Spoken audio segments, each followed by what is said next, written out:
नमस्कार मित्रमैत्रिणींनो. आमच्या story time with T या यूट्यूब चॅनलवर तुम्हा सगळ्यांचं पुन्हा एकदा स्वागत. आज आपण ऐकतोय सप्तपदी पर्व नवे भाग 58. मागच्या भागात आपण बघितले, चला मग निघतो आम्ही, भेटू पुन्हा, कुलकर्णी साहेब म्हणाले. जाताना ते अरुंधतीच्या पाया पडले. त्यांच्या पाठोपाठ रुपालीही त्यांच्या पाया पडली. निरोप घेऊन कुलकर्णी मंडळी परत निघाली. बघण्याचा कार्यक्रम व्यवस्थित पार पडला म्हणून हर्ष खुशीत होता. आद्विक आणि रिद्धी लगेच आपल्या रूममध्ये निघून गेले. मंजिरीचा रुसव्याचा मोड पुन्हा ऑन झाला. आतापर्यंत तर ठीक होती, पुन्हा काय झाले हिला? हर्ष आपल्या कपाळावर हात मारून घेत म्हणाला. आता बघूया पुढे. मम्मा, तुला कसं वाटलं हे स्थळ? सौम्य, आपल्या रिद्धीला अगदी साजेसं आहे ना? हर्ष अरुंधतीला विचारत होता. मला मेलीला काय कळतंय, असं म्हणत अरुंधती सरळ आपल्या रूममध्ये निघून गेल्या. अगा मम्मा, ऐक ना, का सगळेच्या सगळे असे वागताय? हर्ष म्हणत होता. पण अरुंधतीवर त्याच्या बोलण्याचा काहीच परिणाम पडला नाही. तिने त्याच्याकडे सरळ सरळ दुर्लक्ष केले. मंजिरी किचनमध्ये काम करत होती. हर्ष तिच्याकडे गेला. मनू, मला पाणी देतेस का? तो पाणी मागण्याच्या बहाण्याने तिच्याशी बोलायचा प्रयत्न करत होता. तिने हर्षच्या हातात पाण्याचा ग्लास दिला. डायनिंगवर पाणी ठेवलंय, एवढा त्रास घेऊन इकडे यायची काही गरज नव्हती. एवढेच बोलून मंजिरी परत कामाला लागली. म्हणजे तू ठरवूनच ठेवलं आहेस का माझ्याशी बोलायचं नाही? हर्ष जरासा चिडल्यासारखा करत म्हणाला. इथे नोकर माणसं आहेत, त्यांच्यासमोर उगीच तमाशा नका करू. मंजिरी त्याच्याकडे डोळे काढून बघत म्हणाली. बिचारा हर्ष, त्याला काय करावे सुचत नव्हते. आपण काही चुकीचं तर करत नाही ना? त्याच्या मनात विचार चमकून गेला. तो सरळ रिद्धीच्या रूममध्ये आला. रिद्धीने आपल्या रूममध्ये येऊन अश्रूंना वाट मोकळी करून दिली होती. ती कितीही मनावर ताबा ठेवत असली तरी अश्रू बेईमान होतातच. नको तेव्हा समोर येऊन माणसाला खचवतात. मनात मोठा निर्धार करून रिद्धीने अश्रू परतवले. क्षणाक्षणाला अमेयपासून दूर होत असल्याची जाणीव होत होती. पण आपल्या नशिबात आता हेच आहे म्हणून ती आपल्या मनाला समजावत होती. प्रिन्सेस, काय करतेस? हर्षने रूमच्या बाहेरून आवाज दिला. त्याच्या तोंडातून प्रिन्सेस अशी हाक ऐकून रिद्धीला फारच आनंद झाला. किती दिवसांनी त्याने प्रिन्सेस म्हणून हाक मारली असेल. आपला डॅड परत मिळाले. आनंदातच तिने दार उघडले. डॅड, ये ना. रिद्धी हर्षचा हात धरून त्याला आतमध्ये आणत म्हणाली. काय करत होतीस आणि तुझ्या डोळ्यात पाणी? तो तिच्याकडे बघून विचारत होता. आनंदाचे अश्रू आहेत डॅड. तू किती दिवसानंतर मला प्रिन्सेस म्हणालास. माझे कान तरसले होते तुझ्या तोंडून हा शब्द ऐकायला. रिद्धी पटकन त्याच्या खुशीत शिरत म्हणाली. तोही तिच्या डोक्यावर प्रेमाने आपले हात फिरवत होता. माझी लाडकी प्रिन्सेस आहेसच तू. मी तुझ्यावर फार वेळ रागवून राहू शकत नाही. हर्ष तिच्या कपाळावर आपले ओठ टेकवत म्हणाला. आणि मी तुझा राग कधीही सहन करू शकत नाही, रिद्धी बोलली. बरं, ते जाऊ दे. तुला सौम्य कसा वाटला ते सांग. हर्षने सरळ मुद्द्याला हात घातला. हो डॅड, छान आहे. तुला आवडला ना? रिद्धी म्हणाली. माझ्या आवडीचे सोड. तुला आवडला का? आणि नसेल आवडला तर आपण दुसरे स्थळ बघू. पण मला सौम्यमध्ये खोट काढावे असे काही वाटले नाही. हर्षच्या या वाक्यावर रिद्धीला काय बोलावे काही सुचत नव्हते. पण एवढ्या आनंदात असलेल्या हर्षला पुन्हा दुखवायचे नव्हतेच तिला. हो डॅड, मलाही तसे काही वाटले नाही. बरं, अजून एक दोनदा भेट त्याला. तुम्हा दोघांचे विचार पटतात की नाही हेही महत्त्वाचे आहे. एकमेकांना जाणून घ्या. आवडीनिवडी काय आहे ते बघा. म्हणजे मला समोरचा निर्णय घेता येईल. हर्षच्या बोलण्यावर रिद्धीने नुसतीच मान हलवली. काय नंबर वगैरे घेतलास की नाही त्याचा? हर्षने विचारले. नाही ना डॅड, मी कसा त्याला नंबर मागू? हो, तेही खरेच आहे म्हणा. बघू दे, त्याला भेटायचे असेल तर तोच मागेल नंबर. पण तुला नक्की आवडलाय ना तो? हर्ष तिच्या डोळ्यात बघत खात्री करत होता. हो डॅड, रिद्धी म्हणाली.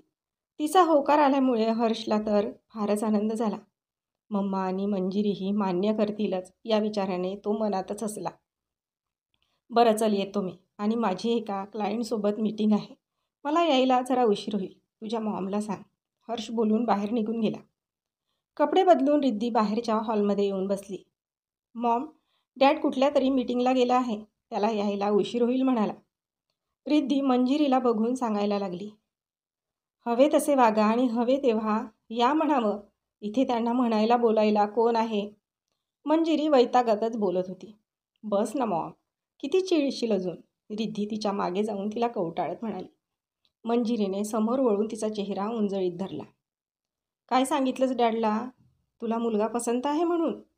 मंजिरी रिद्धीच्या नजरेत बघत विचारत होती. आज किती दिवसांनी डॅडने मला प्रिन्सेस म्हटले. हे माझ्या प्रश्नाचे उत्तर नाही बेटा. तू डॅडला काय सांगितलेस? सौम्य मला पसंत आहे म्हणून सांगितले. रिद्धी आपली नजर खाली झुकवत म्हणाली. खोटं बोलून काय मिळाले तुला? डॅडचे प्रेम, त्यांच्या नजरेत तीच जागा जी मी हरवली होती. खूप खूप मिस केलं मॉम मी याला. सगळ्या जगाचा आनंद एकीकडे आणि तुम्हा दोघांचे प्रेम एकीकडे. मी कोणत्याच बदल्यात ते हरवू शकत नाही, रिद्धी म्हणाली. कुठल्या मातीची बनली आहे ही मुलगी, कुणास ठाऊक? मंजिरी आदळआपट करत आपल्या कामाला लागली. मॉम प्लीज शांत हो, नको ना स्वतःला त्रास करून घेऊस, रिद्धी म्हणाली. मी स्वतःला त्रास घरून घेते ते दिसते तुला, आणि तू स्वतःचं आयुष्य झोकून द्यायला निघाली आहेस. ते सुखी राहू शकणार आहेस का त्या सौम्यसोबत? कशी विसरणार आहेस अमेयला, सांग ना, मंजिरी म्हणाली. मॉम तुझे पण अरेंज मॅरेज होते ना, तू आहेसच की सुखी डॅडसोबत, मग मी का नसणार आहे? सहवासाने प्रेम निर्माण होतं असं तूच म्हणाली होतीस ना एकदा. आमचा काळ वेगळा होता, आणि एकदा बोलून बघ, एवढाही वाईट नाही तो. त्याने मीनाक्षीच्या प्रेमाला पाठिंबा दिला आणि तो स्वतःच्या मुलीला देणार नाही, पण तू त्याच्याशी या विषयावर बोलणं टाळतेस. नाही बोलायचं मॉम मला. त्याच्या डोळ्यात परत मला दत्तक घेतल्याचा पश्चाताप दिसायला नको म्हणून टाळते मी हे सगळं. अगं पण जेव्हा त्याला तुझं आयुष्य खराब केल्याचा पश्चाताप होईल तेव्हा काय करणार आहेस तू? पूर्ण आयुष्य तो या अपराधी भावनेने जगणार आहे, कळतंय का तुला? मंजिरी तिचे दोन्ही खांदे धरत तिला हलवत म्हणाली. नाही मॉम, डॅड विचार करून निर्णय घेतो. त्याला कधीच पश्चाताप होणार नाही, रिद्धी रडवेली होऊन म्हणाली. तो पश्चातापाने किती पॅनिक होतो हे मला माहीत आहे. त्यावेळी यातून त्याला बाहेर काढताना. मंजिरी काहीतरी बोलता बोलता गप्प झाली. कशाबद्दल बोलतेस मॉम तू? काही नाही, माझे कुणाला ऐकायचे नसेल तर बोलून तरी काय फायदा? तिने हातातले काम तसेच बाजूला ठेवले आणि पळतच आपल्या रूममध्ये गेली. कधीही जास्त न चिडणारी मंजिरी आज चिडली होती. तिची आतल्या आत तडफड होत होती, पण ती कुणालाच दिसत नव्हती, शिवाय अरुंधतींच्या. मंजिरी आपल्या रूममध्ये गेली आणि रडायला लागली. परिस्थितीवर तिचा काहीच उपाय चालत नव्हता. एकतर हर्षला समजावून सांगू नको म्हणून रिद्धीने अट घातली.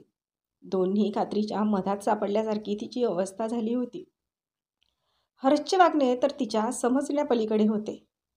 मीनाक्षीच्या पाठीशी खंबीरपणे उभा असणारा हर्ष आपल्या मुलीच्या बाबतीत असा कसा वागू शकतो, तिला राहून राहून प्रश्न पडत होता. तिची आता सहनशक्ती संपत आलेली. कधी ना कधी तर ती जाब विचारणार होती. इकडे आद्विक रिद्धीजवळ येऊन बसला. रिद्धी, तू खरंच त्या आजच्या मुलाला पसंत केलेस? हो, का रे, तुला नाही आवडला तो? नाही, त्याच्यापेक्षा अमेय दादा कितीतरी पटीने चांगला आहे, आदू तोंड वाकडं करत म्हणाला. अरे आपण अमेयला खूप आधीपासून ओळखतो म्हणून आपल्याला तसं वाटतं. याला आपल्या डॅडने पसंत केले म्हणजे त्याच्यातही काहीतरी चांगले असेलच, रिद्धी म्हणाली. डॅडची आणि तुझी चॉईस वेगवेगळी राहू शकते ना, त्यांची तुझ्यावर जबरदस्ती का म्हणून, आद्विक म्हणाला. अरे मला कोणी जबरदस्ती केली नाही, मी स्वतःहून तयार झाले आणि डॅड आपल्यासाठी योग्य तोच विचार करतील, मला त्यांच्यावर पूर्ण विश्वास आहे, रिद्धी म्हणाली. दीदी तू फिल्म बघत नाही ना गं, त्यात हिरोईन कशा हिरोसाठी काहीही करायला तयार होतात, आणि तू अगदी मराठी सिरियलच्या नायिकेसारखी वागतेस, आ बैल मुझे मारसारखं. तुझं हे वागणं जरा विचित्र नाही वाटत, आद्विक म्हणाला. फिल्ममध्ये आणि आपल्या आयुष्यामध्ये बराच फरक असतो आदू. माझं वागणं कदाचित विचित्र वाटत असेल, पण मला सांग, आपण अनाथाश्रमात लहानाचे मोठे झालो असतो तर आपण कशा पद्धतीने लाईफ जगलो असतो? मी सौम्यच्या घरी गेले तरी माझं लाईफ त्या लाईफपेक्षा चांगलंच असणार आहे ना. त्याचा याच्याशी काय संबंध गं? आद्विक आता जरासा चिडला होता. संबंध बस एवढाच आहे की हे नवीन जीवन डॅडमुळे मिळालेले आहे आणि त्यांचे मन दुखवून मला माझे आयुष्य सुखात घालवायचे नाही. त्यापेक्षा मी आयुष्यभर दुःखात राहणे पसंत करेन आणि डॅड मला दुःखी होईल असं सासर पाहून देणार नाही. हे तर मी खात्रीने सांगू शकते, रिद्धी म्हणाली. काही गोष्टी आद्विकच्या लक्षात येत होत्या तर काही डोक्यावरून जात होत्या. तू आणि तुझे तत्त्वज्ञान माझे तर काही डोक्यात शिरत नाही. कसं शिरणार? त्यात दगडधोंडे जास्त भरले आहेत. अक्कल भरली असती तर डोक्यात काही शिरलं असतं, रिद्धी त्याला चिडवत म्हणाली. म्हणजे तू मला बेअक्कल म्हणालीस? म्हणायचं काय आहे, आहेसच तू. मी बेअक्कल, मग तू लावडीन. मला लावडीन म्हणतोस? थांब, तुला दाखवते आता कसं असते लावडीन ते. असे म्हणत रिद्धी त्याच्या मागे पळायला लागली आणि आद्विक आणखीनच तिची मजा घेत तिला चिडवत होता आणि तीही त्याला चिडवत त्याच्या मागे धावत होती. पूर्ण रूमभर फिरून झाले होते दोघांचे, पण आदू तिच्यापेक्षा बराच चपळ होता. तो काय तिच्या हाती सापडत नव्हता. रिद्धी थकून गेली आणि पळता पळता कुणावर तरी जोरात धडकली. डोक्यावर टेंगूळ येता येता राहिलं. घाबरत तिने कोण आहे म्हणून वर बघितले. काय ओळख पटते का नाही? की पळता पळता 1-2 स्क्रू पडले डोक्यातले? 1-2 कशाला, पूर्ण स्क्रू खिळखिळे झाले आहेत तिच्या डोक्यातले. विचित्र वागते आणि विचित्र बोलते आजकाल, आद्विक म्हणाला. बघून तर मलाही तसंच वाटतंय. बघ, पटलं ना तुलाही? दादा, मी खोटं बोलत नाही, तुला माहीत आहे ना. तूच काय, ती अक्कल टाक तिच्या डोक्यात थोडीशी आणि थोडे तिच्या डोक्याचे स्क्रूसुद्धा टाईट करून दे, आद्विक फिदी फिदी हसत म्हणाला. रिद्धी मात्र दोघांकडेही रागाने डोळे मोठे करून आळीपाळीने बघत होती. कोण असेल ओळखा पाहू आणि कॉमेंट करायला विसरू नका. तर आजचा भाग इथपर्यंतच. भेटूया पुढच्या भागात लवकरच. तोपर्यंत आमच्या या भागाला लाईक आणि कॉमेंट्स करायला विसरू नका. धन्यवाद.